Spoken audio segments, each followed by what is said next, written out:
ধরেন আমার হাজবেন্ড আমাকে কখনোই বলে নাই তোমাকে আজকে সুন্দর লাগতেছে। এটা যে আমাকে এত কষ্ট দিত।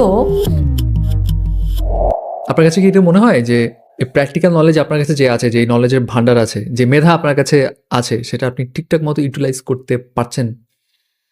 একটু কম পারছি। আমার কাছে মনে হয় আমি যদি আরেকটু গাইডলাইন পাইতাম বা আমি যদি আরেকটু সাপোর্টিং মানুষ পাইতাম, তাহলে আমি মনে হয় প্রপার গাইডলাইনে যাইতাম। সাপোর্টিং মানুষ ইন দ্য সেন্স? ধরেন আমার হাসব্যান্ড আমাকে কখনোই বলে নাই তোমাকে আজকে সুন্দর লাগতেছে। It's true. ও যদি আমাকে বলতো তোমাকে আজকে সুন্দর লাগছে, পরের দিন আমি মাথায় একটা ফুল পরতাম। যদি বলতো যে তোমাকে আজকে ফুলে খুবই সুন্দর লাগতেছে, পরের দিন হয়তোবা আমি এত সুন্দর একটা খোঁপা করে বিশাল বড় একটা বেলি ফুলের সুন্দর করে পরতাম খোঁপায়। বা আমি আজকে একটা টাঙ্গাইল শাড়ি পরছি। ও আমাকে বলছে, "হ্যাঁ, রাখি তোমাকে ভাল লাগতেছে।" পরের দিন আমি একটা কাতান পরতাম। তো গাইডলাইন এত ইম্পোর্টেন্ট একটা লাইফে। ধরেন আপনার ওয়াইফ বা আপনার গার্লফ্রেন্ড যদি আপনাকে টেক কেয়ার করে, সেই জায়গা থেকে হবে কি আপনি একটা গাইডলাইন পাচ্ছেন।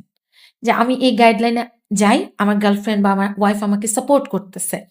সেই জায়গা থেকে আমার হাসব্যান্ড ৮ বছর দাম্পত্য জীবনে কখনো আমাকে বলে নাই তোমাকে সুন্দর লাগছে।